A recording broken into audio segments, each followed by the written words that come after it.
Bendiciones y muchas gracias por estar de nuevo con nosotros en la página del Ministerio Apologético Razón y Fe. Hoy estaremos compartiendo con ustedes una conferencia la cual compartimos con todos nuestros hermanos de la Iglesia La Puerta Estrecha en New York. Esta conferencia es para traer pruebas bíblicas y también históricas sobre la vida, la muerte y la resurrección de nuestro Señor Jesucristo. Espero que les sea de agrado y de bendición y a la vez que podamos tener bases fundamentales para seguir defendiendo nuestra fe.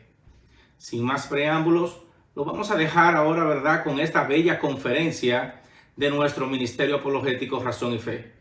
Bendiciones y disfruten de la conferencia. El tema que me toca es la vida, muerte y resurrección de nuestro Señor Jesucristo. Y déjeme decirle que si usted es un estudiante o usted trabaja o simplemente tiene amigos, ¿verdad? Usted va a encontrarse con palabras sencillamente que te van a decir muchas personas como ¿cómo tú puedes creer en algo que en realidad... Déjeme compartir la pantalla, por favor, para que también quiero compartir con usted un PowerPoint a lo que voy dando a esta enseñanza, para que así, ¿verdad?, podamos concentrarnos. Perfecto, aleluya. Entonces aquí, como le iba diciendo, si usted tiene amigos que no son creyentes, le van a decir, ¿verdad?, que los tiempos ya han cambiado, que no se puede creer en cosas que pasaron hace tanto tiempo.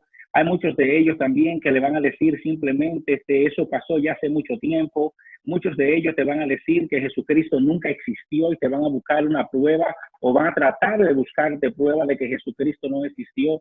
Otros te van a decir que sí, que creen que Jesucristo existió, pero que su muerte no ocurrió, que eso es algo que inventaron para lavarnos las mentes.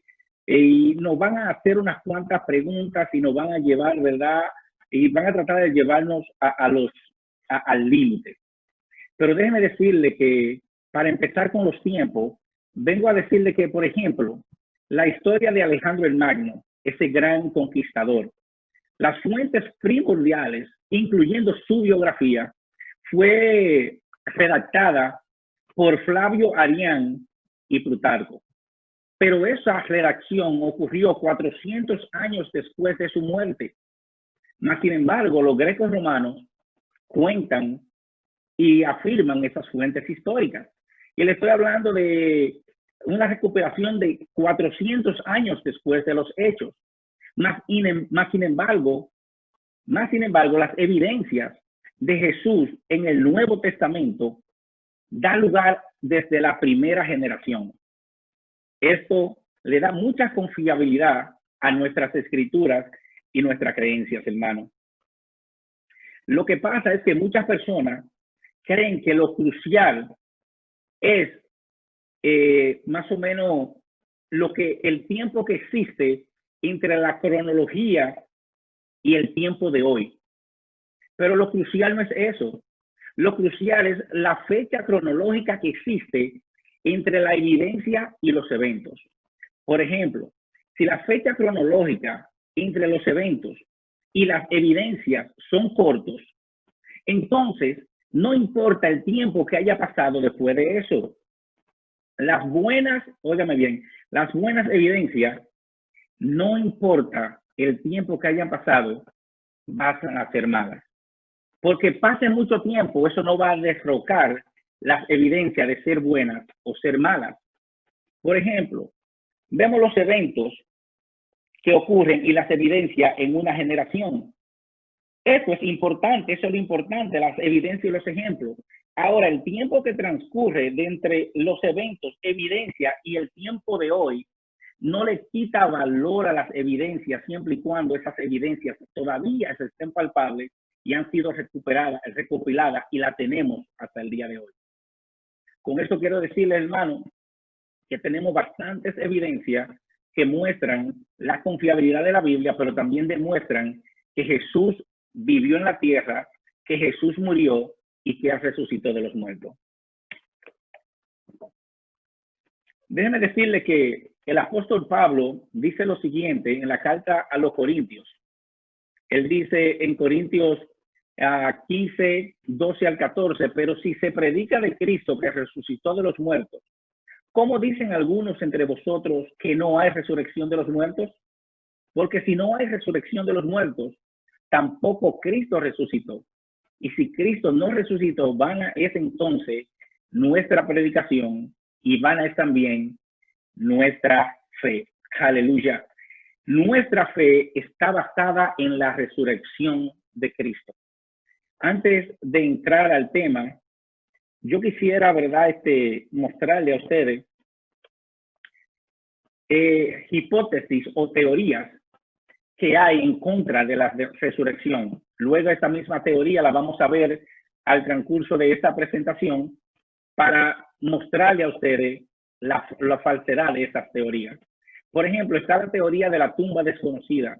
Esta teoría se basa en que las mujeres y los hombres, es decir, los discípulos, cuando fueron a ver el cuerpo de Jesús, fueron a una tumba desconocido, que no fueron a la tumba donde él fue sepultado, sino que fueron a una tumba similar que se parecía a la tumba donde lo pusieron.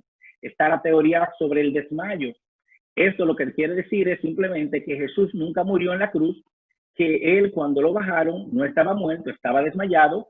Cuando lo sepultaron, o también cuando lo pusieron en la tumba, unos cuantos días después, él tomó fuerza, se recuperó y salió y empezó a presentársele a las otras personas.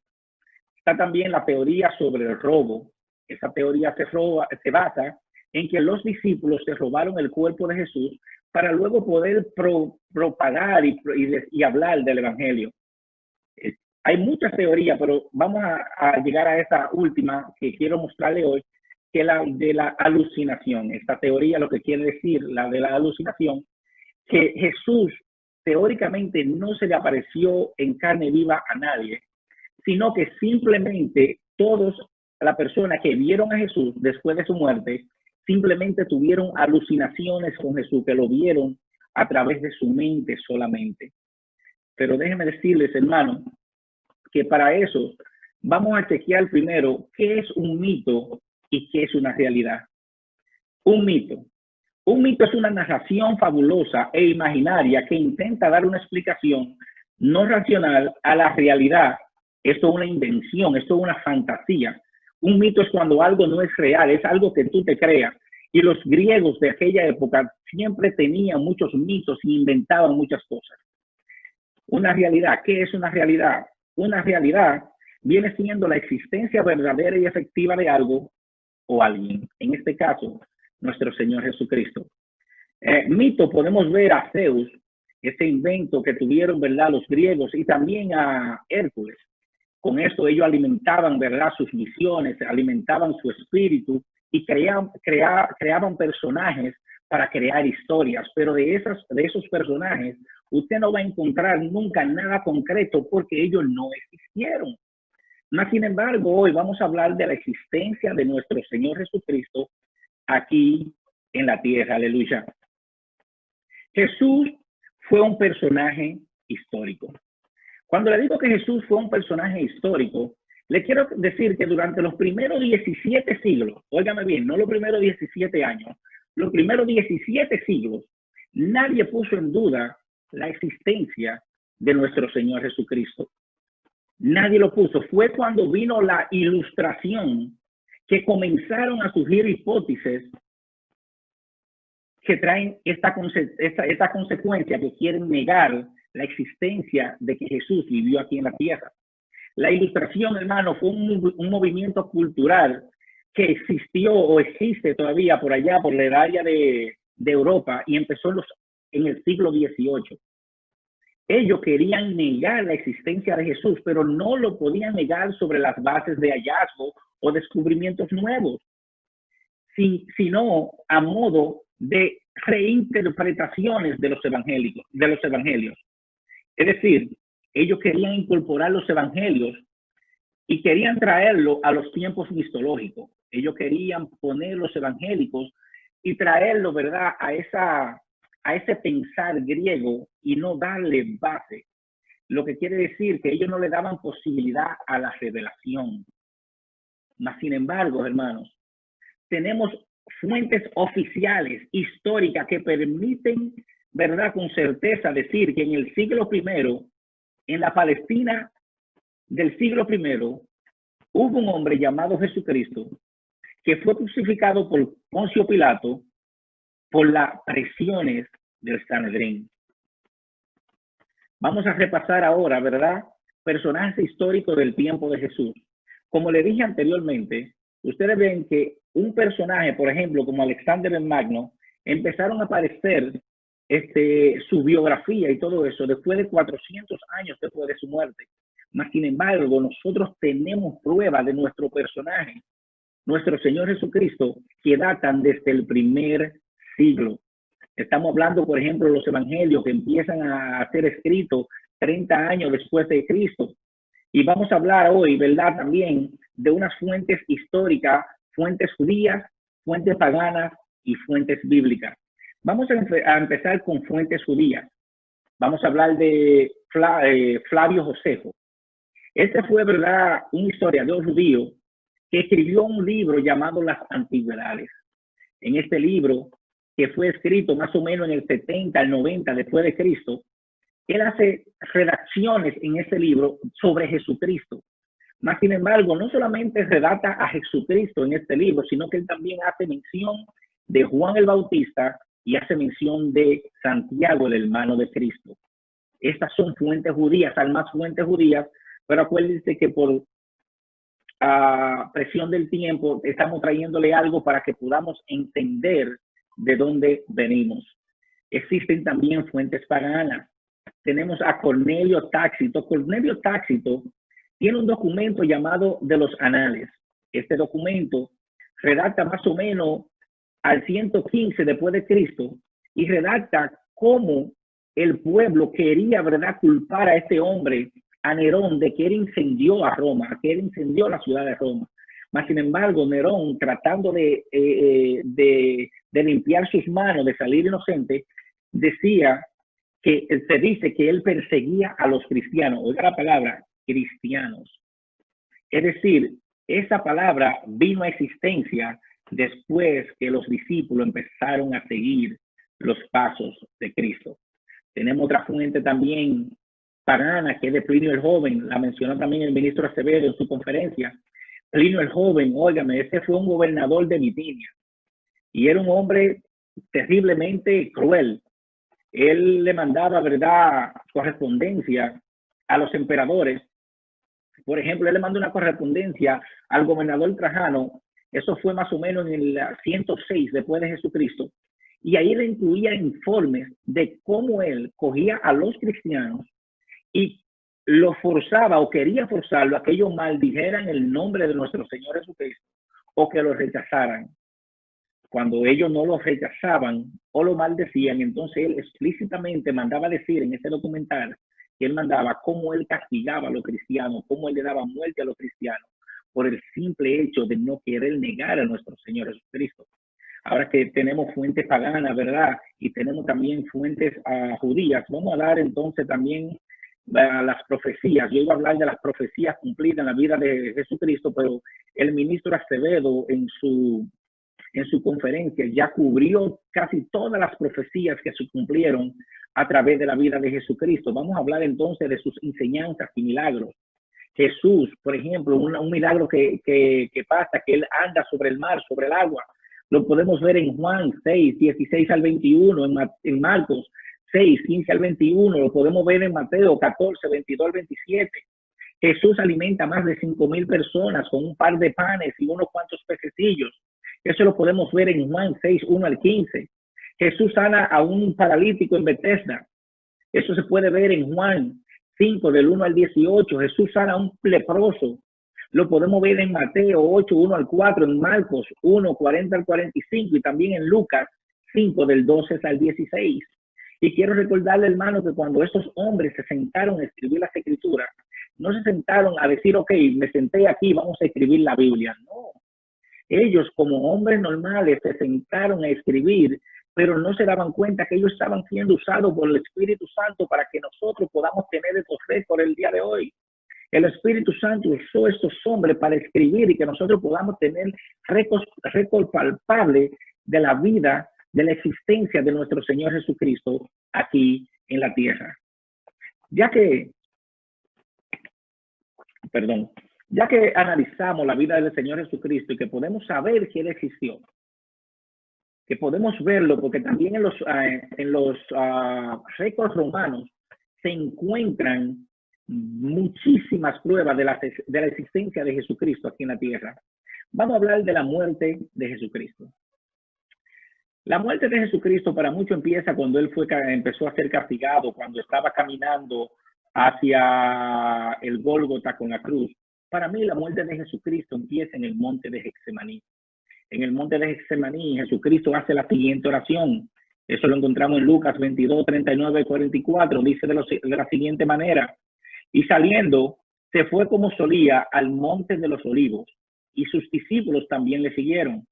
Cuando llegó a aquel lugar, les dijo: orad, que no entréis en tentación. Y él se apartó de ellos a distancia como de un tiro de piedra, y puesto de rodillas, oró, diciendo: Padre, si quieres, pasa de mí esta copa, pero no se haga mi voluntad, sino la tuya.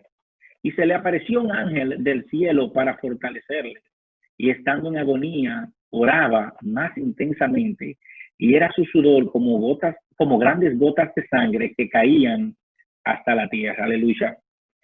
Esta oración que hace Jesucristo y este acontecimiento, también a muchas personas lo ponen en duda la existencia o la muerte de Jesucristo. ¿Por qué? Porque decían que cómo va a ser que una persona puede sudar sangre.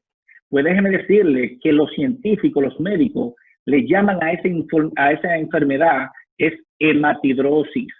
La hematidrosis se atribuye, hermano, a un estado intenso de estrés. Cuando usted tiene mucho estrés, provoca una congestión de los pequeños vasos sanguíneos que se rompen esas membranas, ¿verdad? Entonces, cuando usted suda, esas glándulas se unen a las glándulas sudoríficas, y cuando usted suda, sale sudor como sangre. Como usted puede ver, el estrés, hermano, es algo que le llaman el asesino silencioso. Yo tengo un amigo que cuando tiene mucho estrés, incluso hay un ojo que se le sale del lugar y él tiene que ir a emergencia al médico para que le vuelvan a poner su ojo en lugar, porque se le sale el ojo del lugar del estrés cuando es fuerte. Y usted puede imaginarse en el estrés que estaba el Señor Jesucristo. Esa oración que él estaba haciendo, sabiendo que eran los últimos días de su vida aquí en la tierra, sabiendo que iba a venir una separación entre el Padre y el Hijo que nunca había existido, sabiendo que iba a cargar con los pecados del mundo, los pecados tuyos y los pecados míos. Y yo me imagino que como hombre que era Jesucristo, ¿verdad? Ese sufrimiento, ese estrés fue bien fuerte. Pero vamos a empezar también con el castigo que él recibe. Cuando Jesús es castigado, él fue castigado con un látigo. Los látigos eran más o menos como usted lo puede ver en la pantalla, tenían un mango de madera, eran de cuero y eran secados al sol y eran de diferentes tamaños. Pero no tanto eso, sino que en la punta de cada cuero de eso que le ponía el látigo, tenían unas bolas de acero y fragmentos de huesos afilados. Con eso lo que querían hacer era que cada vez que el verdugo le daba a la persona que estaba siendo castigada, cuando esas bolas de acero daban en la piel, pues forzaban a que el hueso entrara a tu piel, y cuando alaban, entonces alaban consigo tu piel y pedazos de sangre, y tú desangrabas. Dicen los médicos, de nuevo, vuelvo a decir, que han estudiado este caso, que se dice y se estima que Jesús, al ser terminado de ser castigado aquí, ya estaba entrando en un estado anémico, porque el castigo en ese tiempo, cuando terminaba, ya habían perdido mucha sangre. Por eso es que vemos que cuando él va camino al Gólgota, que lleva la cruz, vemos que los soldados tienen que tomar a este hombre de la persona y decirle: oye, me tiene que ayudarlo porque ya él está cayéndose, él no tiene fuerza para continuar, no tiene fuerza para seguir. Vemos cómo la anemia está tomando parte de su cuerpo. Pero no vamos a basarnos solamente en eso, vamos también a las señales que muestran que él estaba muerto. Los romanos eran expertos en castigo, hermano. Ellos eran expertos y la crucifixión era uno de los favoritos de ellos. ¿Por qué? Porque de la manera que ellos ponían a la persona cuando lo crucificaban, era que cuando paraban la cruz, en la posición que tú quedabas, el aire no pasaba por los pulmones. Por ende, cada vez que la persona que estaba crucificada quería respirar, tenía que esforzarse con los pies y las manos para llegar a un estado de estar derecho, que el aire pase por los pulmones y poder respirar. Eso tenía que hacerlo la persona que estaba crucificada una y otra vez. Como estábamos hablando, Jesucristo había perdido mucha fuerza, ya estaba anémico, él está crucificado, pero lo bueno no es que él está crucificado, sino que él está clavado en la cruz. Imagínense la agonía que él tiene, teniendo que forzarse para pararse y para poder respirar. Pero lo que también muestra su muerte es cuando este soldado le clava esta daga por el costado, el cual brota sangre y agua. Según los médicos dicen y los científicos, cuando sale sangre y agua de tus pulmones es porque ya el pulmón está lleno de agua y por ende el aire no circula y tú ya te has ahogado. Jesucristo estaba muerto en la cruz del Calvario. Pero como si eso fuera poco, los soldados no simplemente eran verdugos y expertos, ¿verdad?, en lo que es castigo y lo que era eso, sino que ellos también eran bien preparados para saber si una persona estaba muerta o no. Por ejemplo, no solamente una persona venía a verificar si la persona que bajaron de la cruz estaba muerta, como lo vemos en la película, no. Eran varios soldados que estaban asignados para darle un reporte, ay santo, a Pilato de que ya esa persona estaba muerta y que se librara un soldado de dar un reporte equivocado, porque entonces tú pagabas con tu vida. Por eso, hermano, Jesús estaba muerto. Y déjeme decirle que ahí cae la teoría del desmayo, que dice que Jesús estaba desmayado y que recobró fuerza a los 2 o 3 días y empezó a presentársele a los discípulos y a las otras gente. ¿Cómo ustedes creen que un hombre que fue lastigado, un hombre que fue crucificado, clavado en la cruz, un hombre que le traspasaron una lanza, un hombre que lo bajan muriéndose, lo ponen en una tumba el viernes y el domingo en la mañana ya él anda como si nada hubiera pasado? Eso no cabe en una mente. No cabe en una mente pensar que una persona con ese castigo solamente, aunque se hubiera desmayado, iba a salir a los 2 días y iba a empezar a ver a todo el mundo y nadie se daba cuenta de que él había sido castigado. Ahí tumbamos la teoría del desmayo. Pues hermano, vamos ahora, ya que sabemos, ¿verdad?, que esa teoría cayó, vamos a hablar de la sepultura que le damos a Jesús. Los personajes encargados a darle sepultura, acuérdese que no fui ni yo, ni fue Tere, ni fueron sus discípulos que le dieron sepultura a Jesús. Quien reclamó el cuerpo a Poncio Pilato fue José de Arimatea. Este era un gran hombre que pertenecía al Sanedrín, un hombre de respeto, y le pide a Pilato bajarlo de la cruz y llevarlo a una tumba que era de él personal.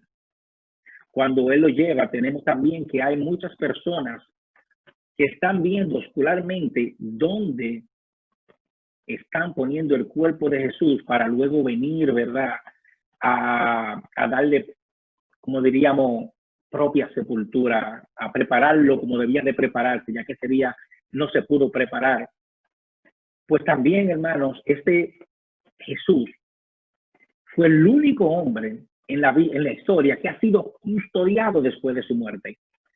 Pues los fariseos le pidieron a Pilato que mandara soldados para custodiar el cuerpo de Jesús, porque ellos temían de que el cuerpo de Jesús fuera robado por sus seguidores. Pero aparte de eso, acuérdese que cuando mandaban un soldado, no es como usted ve en las películas de Hollywood, que solamente va un soldado y se para allí, no. Cuando mandaban, iban de 10, 12, y iban por decenas los soldados a cuidar lo que tenían que cuidar. se estimula que habían de 1 a 2 docenas de soldados cuidando la tumba de nuestro Señor Jesucristo. Y como si todo eso fuera poco, mandaron a poner el sello de Roma en la tumba. Eso quiere decir que el que se acercara a esa tumba, el que se acercara y quitara ese sello, pagaría con su vida. Es decir, hermano, que aquí se tumban 2 teorías. Vamos a empezar con la teoría de la tumba desconocida. ¿Por qué se tumba la teoría de la tumba desconocida? Porque esa teoría simplemente te dice que cuando fueron el domingo a ver el cuerpo de Jesucristo, ya fueron a una tumba equivocada. Ok, vamos a suponer y vamos a darle como dicen, la duda a ellos, que está bien. Las mujeres fueron a la tumba equivocada. Ok, los discípulos fueron a la tumba equivocada. Si ellos fueron a la tumba equivocada y tú querías saber dónde pusieron el cuerpo, el dueño de la tumba está ahí. Es José de Arimatea. Tú solamente tienes que ir a preguntarle a José de Arimatea si en realidad esa era la tumba o si se equivocaron ellas. Es decir, que no hay base concreta para decir que fueron a una tumba equivocada. Primeramente, la tumba tenía dueño. Él no fue puesto en una fosa común. Y segundo, también no fue visto solamente por sus discípulos. Los ojos que vieron dónde lo pusieron fueron bastantes. Y por otra, se cae también la teoría del robo. ¿Cómo se cae la teoría del robo? Muy fácil. Los soldados que están cuidando la tumba, le estoy diciendo, hay más de 1 docena. Pero estos soldados son preparados. Estos soldados están armados. Estos soldados pueden matar, óigame, están preparados a no tener piedad. Tienen una orden del César. Está el sello puesto en la tumba que ellos tienen que proteger con su vida. Ahora, estos discípulos que están ahora huyendo, porque ninguno fueron cuando él estaba siendo crucificado, más que Juan, porque todos están huyendo por su vida, todos tienen, ¿verdad?, temor a ser crucificados, ser dado muerto después que Jesucristo, su líder, ha sido, ¿verdad?, crucificado. Ellos se dispersan, ellos no andan ni juntos. Entonces tú me vas a decir a mí que 10 hombres que andan vuelto locos y sin idea, buscando dónde esconderse, van a venir en la noche a desafiar a estos hombres romanos, cuales están preparados para matar a quien sea y robarse el cuerpo de Jesús. No lo podemos creer, hermano. Y ahí es que estas 2 teorías caen. Vamos ahora, hermanos, a analizar la resurrección de nuestro Señor Jesucristo. Ya que vimos que Él existió, comprobamos que Él murió, ahora tenemos que analizar su resurrección. Su resurrección, vamos a empezar hablando cuando las mujeres van a la tumba y no lo encuentran. Cuando estas mujeres van a la tumba y no lo encuentran, ¿verdad? Ellas lo primero que hacen es buscar a los discípulos. Y dice la palabra que cuando ellos llegan, los discípulos, encuentran la tumba vacía, pero no tanto la tumba vacía, sino que la ropa que él tenía arreglada y doblada puesta sobre la tumba. Óigame bien. Entonces, dice la palabra que no solamente se le apareció después a sus discípulos, sino que se le apareció a los discípulos y a más de 500 personas. Se le iba apareciendo, como dijo el ministro Acevedo ahorita, estos hombres que iban para Amaús ahí, que iban caminando, cómo él fue charlando con ellos y todo, cómo él se le aparecía a la gente, cómo se le apareció a Tomás, cómo se le apareció a los 12, a los otros 11. Jesús le hacía apariciones en todas partes a los discípulos, como se le apareció a Pedro, a los que estaban pescando, y se le apareció a más de 5,000 personas. También podemos ver los informes que dan la guardia a los fariseos en Mateo 28, 11 y 15. Estos guardias asustados por su vida porque saben que ellos no protegieron como debían de proteger la tumba, pero no fue eso. Ellos no entienden que fue a través del Espíritu Santo que el Señor trajo esto a fruición. Aleluya. En conclusión, hermanos, ya estamos casi concluyendo. Vamos a darle cabida a que su resurrección trajo lo que se llama, ¿verdad?, un movimiento de fuerza. Los discípulos han sido transformados. ¿Cómo yo le digo que fueron transformados? Lo que yo le dije anteriormente. Estos discípulos estaban disparcidos, estaban huyendo, corriendo por su vida, y ahora vemos estos hombres fuertes, valientes, proclamando a Jesucristo, porque ahora ellos pueden realizar, pueden darse cuenta que en el camino que ellos tuvieron con Jesucristo, Jesucristo le vivía diciendo a ellos lo que tenía que acontecer, cómo debía de acontecer para la salvación, ¿verdad? Y la restauración del hombre con Dios. Ellos no podían entenderlo, pero aquí ahora ellos empiezan a entenderlo y vemos como Pedro, ¿verdad? Empieza a predicar el evangelio y vemos como Pedro empieza, ¿verdad? A hacer ese llamado y vemos cuando Pedro predica y dice que Jesús resucitó. Ninguno de esa época venía y decía, no, él no resucitó. ¿Por qué? Porque él resucitó, hermano, no habían prueba, aunque querían buscar prueba, pero si él hubiera resucitado, los mismos romanos, los mismos del Sanedrín, lo hubieran dicho, él no resucitó, la tumba está aquí, él está allí. Él no estaba en la tumba, hermano. Pero lo más bello de esto es la conversión de más de 8,000 personas. Es decir, ¿qué te da esto a entender? Acuérdate que ellos están pasando la Pascua, es decir, están pasando el Passover y están los judíos de todas partes juntos. Ahora, cuando Pedro predica, más de 8,000 personas se convierten. Déjame decirte que de esas 8,000 personas, hubieron personas que caminaron con Jesús.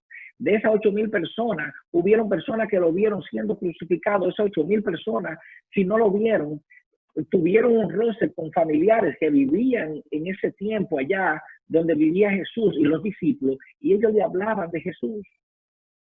En ese tiempo de esos 8,000 también hubieron personas que vieron dónde él fue puesto y fueron también convencidos de que él resucitó de los muertos, fueron convencidos a través de la palabra que dio Pedro, a través del Espíritu Santo, de que todo lo que decía, todas las escrituras estaban cumplidas a través de él.